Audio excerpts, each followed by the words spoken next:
Mendez, and I am a voice actress originally from Chicago, but I mostly work in Los Angeles. Boo. What? Hometown love, yay. Oh, yeah. It's going to be back. It's going to be that kind of interview. I'm like, oh, this is already off to a good start. I gotta go. No, I'm kidding. Well, let me ask you a question. What part of Chicago are you from? I'm from Berwyn, northern suburbs. Oh, okay. So yeah. Cool. Pretty much born and raised.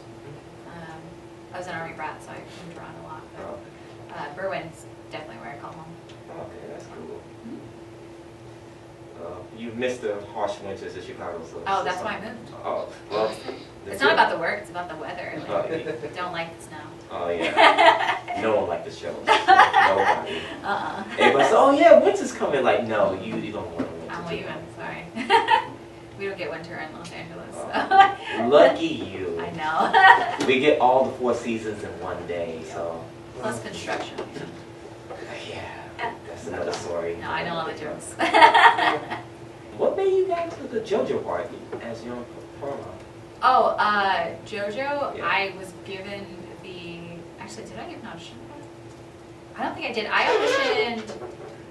auditioned for, actually, the part of Iggy, the dog, in JoJo's, and they ended up going with a man, which is weird, because I definitely don't sound like a man. But yeah, they made me go through 2 rounds of auditions for that, and I ended up not getting Iggy. And then later on, because there aren't very many female parts in JoJo, so it's a hard one for females to get into specifically. But there's a lot of younger versions of the characters, and it just so happened that Paul Naroth gets turned into a little boy, and Viz is the client on that, and I work with Viz on a lot of stuff, mainly Sailor Moon right now and Hunter x Hunter. So they know my work, and they, I guess, decided to call me in because they trusted that I could play this character, and it was a wild ride. Like, I have maybe seen like 1 episode of the original JoJo series, and I was like, this seems interesting, maybe I'll watch it, and I just never did. But getting to experience JoJo in those 2 episodes that I was in was like, I don't know if this is for me, but I get why people like it if they do. It was just like, I pooped in a tub, like, I got choked, you know, it was just crazy stuff. Like, I was like, I've never done any of this ever in my whole career, but I just got paid. I just got paid to do all this stuff right now, and I'm okay with that, I think.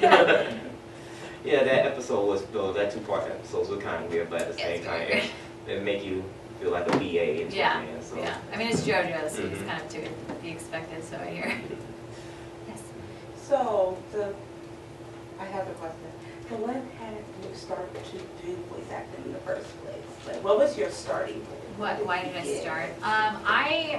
Growing up in Chicago, there are definitely opportunities that you can have in Chicago. It's a lot of commercial work, more so than animation video games, but I'm kind of like, commercials are boring, like I don't really care. You get a lot more money doing them, but my main focus was that I loved cartoons and video games, and I would do like fan dramas and stuff like that. Like, you know, we'd do like, I'd get together with people on the internet and we'd do like a audio drama of games that didn't have voices, like say Final Fantasy IX, because I love Final Fantasy and stuff.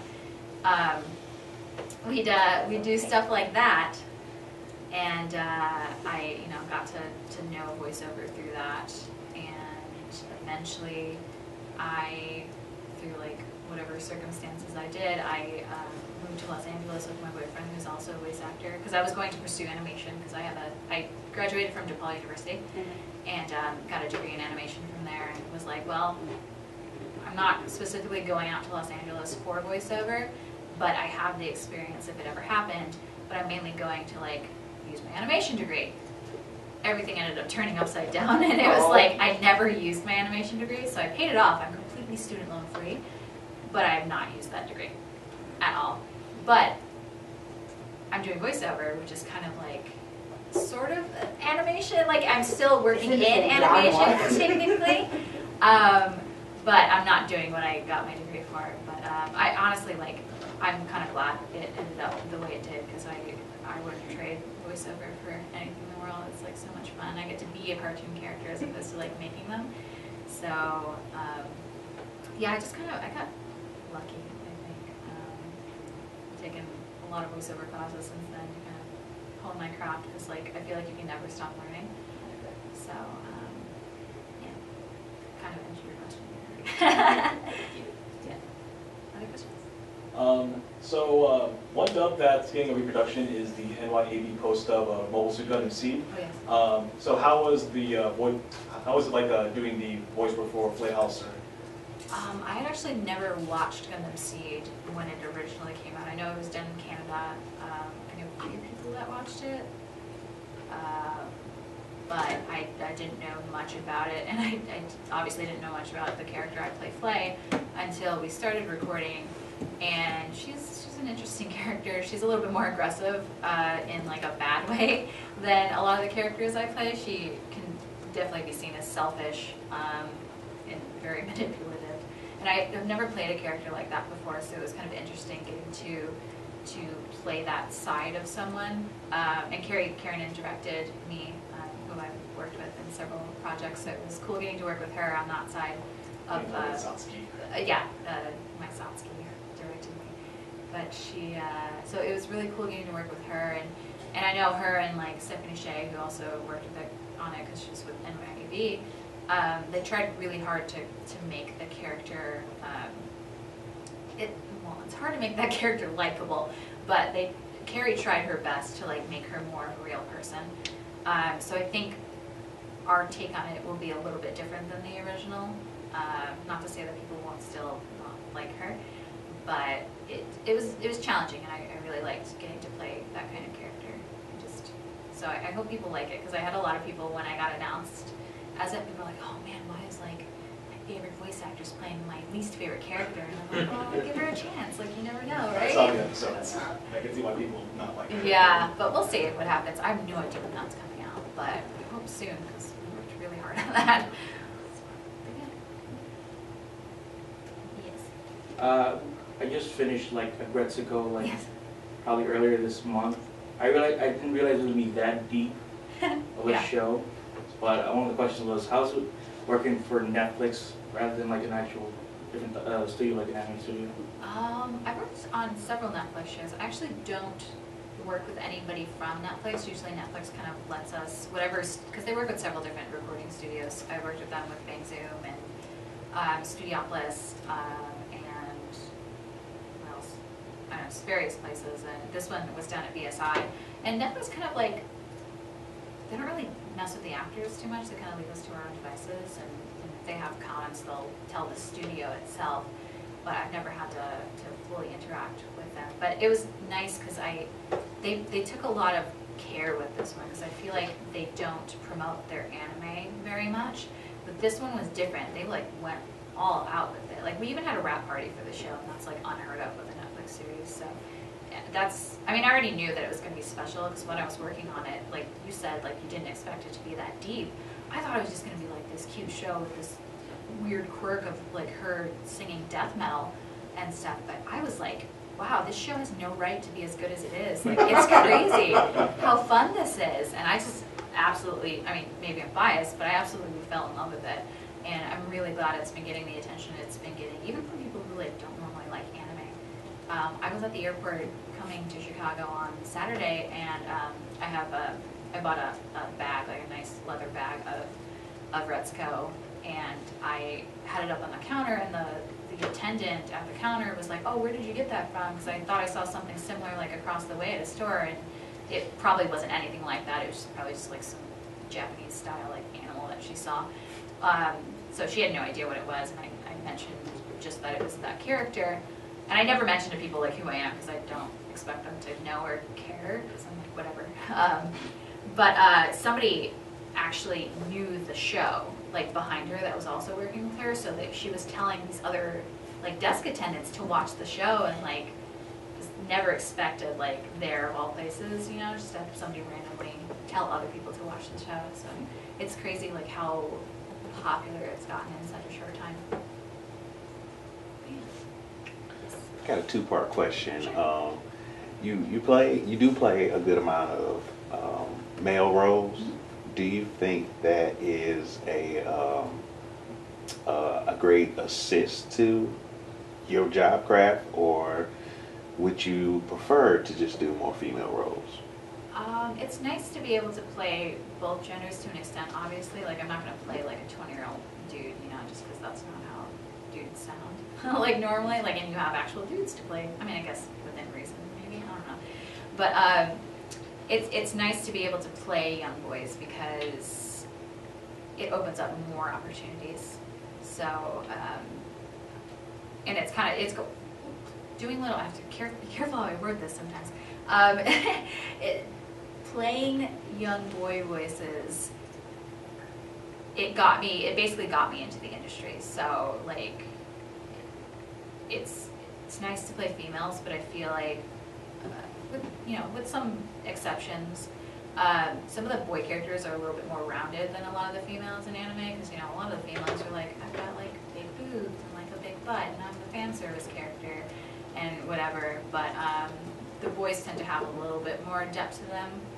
Some don't, but, that's just anime. Like, not all the characters are completely fleshed out, but I do find that the boy characters I play have a little bit more of an arc to them than some of the females I play. So I love playing both genders to what I can. It's cool. So another anime that's coming out next month is Re:Zero. Yes. Have you ever watched Re:Zero before you got the role, and how did you enjoy doing voicing that character? Yeah, I played Puck in Re:Zero. I had watched an episode just to kind of get a feel for it, and I did like it. And then I watched when they just recently put the first dub episode, just like an hour long, so it's technically 2 episodes, I think. They put that up on Funimation pretty recently, and I watched it again. And that show's fun, I think, because they put a lot of newer people into, not newer people, but like people that you don't hear quite as often. So it's like a pretty fresh cast, and then there's me who's been in everything for all of eternity for the last 5 years, which is I'm grateful for, of course. But I'm sure people get sick of actors sometimes. But I was glad that they cast me as Puck because I love cats, first of all, and getting to play a talking cat was really cool. He's so sassy. Like, he's a sassy cat. So I really enjoy him. And he's cute. Somebody actually gave me something at this con. I just got this. I'm going to find out what is it. This little cute little sleepy duck. Aww. Isn't he so cute? So I love him. I had a, those kigurumi, the onesies? I had somebody custom make me one of Puck. And Nice. I haven't worn it to a convention yet because I just got it, but it's super cute and I can't wait to bust it out. So I think some of the cast, they're so excited about this being like one of their first big things that they're like, oh, we want to do like cosplay photo shoots. And I'm like, well, I have this kigurumi, so if you guys want a giant girl in a cat suit, basically, in your photos, like, I'm totally down for that. So. Yeah, I saw all those tweets from Brianna Nickelback. Oh, yeah. She's so excited, yeah. I'm so happy for everyone. It's a fun show. Like, I mean, again, I've only seen the first episode, but I think it's going to be a good dub cast. And I know a lot of people have been waiting for the show for about 2 years now. I'm glad we finally got to share it with the world. So 2 years ago, you were here at ACEN to promote Your Lie in April. Yes. And then you also did voice work for another show called Anohana Yes. with the same director, Patrick Seitz. So how does doing voice work for Anohana compare to that of Your Lie in April? Oh man, I felt a little bit more experienced going into Anohana. Your Lie in April wasn't like, I feel like that was maybe 2 years into my career of doing maybe 2-3 years or so. But I still felt very like vulnerable when it came to really emotional stuff. So it was, and it was one of my first times working with Patrick Seitz, and he's a good friend of mine, but I don't know if any of you have this problem, but I find it hard to like cry in front of people. And when I play these roles, like I sometimes legit cry, and like especially for Your Lie in April, because I watched it and it's so emotional. Even just watching the Japanese, like I got really, really sad and upset during some of the episodes. So of course recording it, like I brought that back, and I would think about, the characters' like plights and stuff, and like how sorry I felt for my character Subaki in that, and I legit cried for a lot of those scenes. And sometimes it would be hard to go all out, but I tried to the best of my ability. But for Anohana, I think at that point I was a lot more comfortable. So it was nice to just kind of like feel like I didn't have to hold back, or like wasn't gonna hold myself back, I guess, rather. And just like knowing how supportive Patrick is. Like, he's really great, and he's a great director, and knows how to get really good performances out of people. So it was really an honor that they let me be a part of that, because I mean, you never know like what roles you're going to get cast in and which ones you aren't.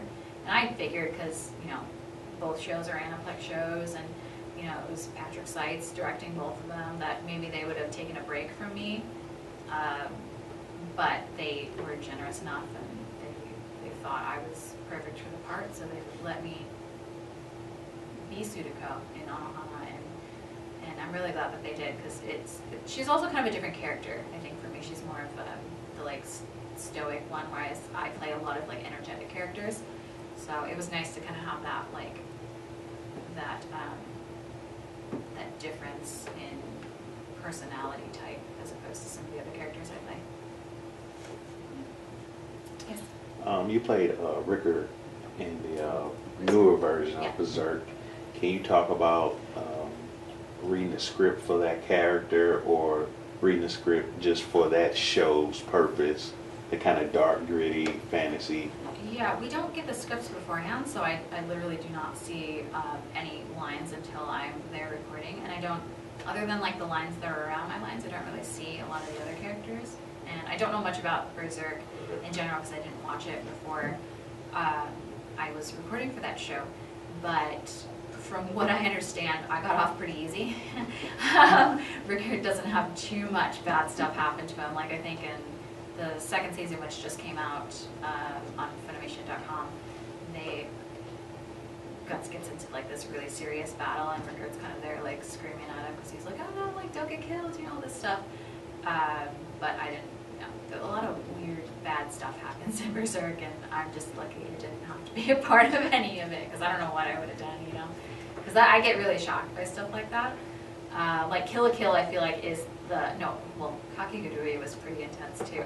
So I feel like Kill la Kill and Kakegurui, which is also on Netflix now, those are like my lines of like what I can tolerate. And Kakegurui was almost past that line, because my character has like fingernail things. I don't know if you guys have seen it, but like I get like really creeped out by stuff like that, so I had to look away.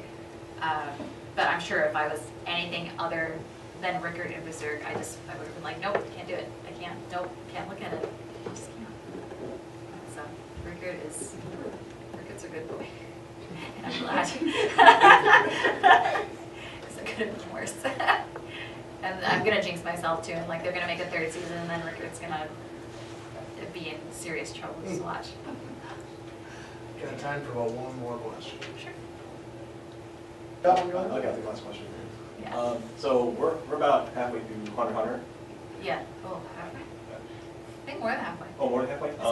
So how has Gona helped you evolve as a voice actor? And when you did all those lines as Gon? Oh gosh, I feel like Gon's one of those characters like Ryuko, where he's getting louder and louder as the series goes. So it's helping me, like, I feel like build my voice stronger, like I said, I mentioned, like Ryuko did, because I'm normally a pretty quiet person. So sometimes I'm like, I don't know, can I scream that loud? I have no idea. And then I do it, and I'm like, okay, let's go again, so you can do it even bigger now that I'm comfortable with it. So it's nice to like know the limits of what my voice can do, obviously without hurting myself. And then since a show like Kill la Kill, I learned how to take care of my voice a lot better, so it prepares me more for Gon. But I like Gon because I have spent a lot of time with him, because we've been recording that show for like 2.5 years now, and that's the longest I've ever spent with any character, because the series is like almost 150 episodes long, and it's just nice to see like how he evolves, because I don't think most of the shows I do are like 26-ish episodes, so characters can only evolve so much within that time. But because Gon's had so much time, it's like I feel more of a change within him than any other character I've played.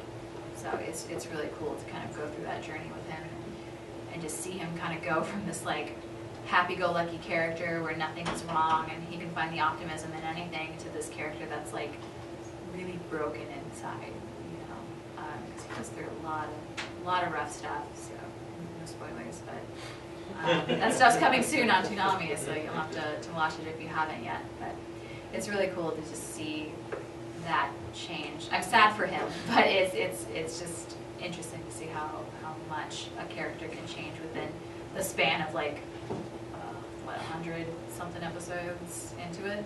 So. All right. Thank you very much. Thank you. Chicago. You're gonna have to look far for Jing. Not very weird. Oh yeah, yours is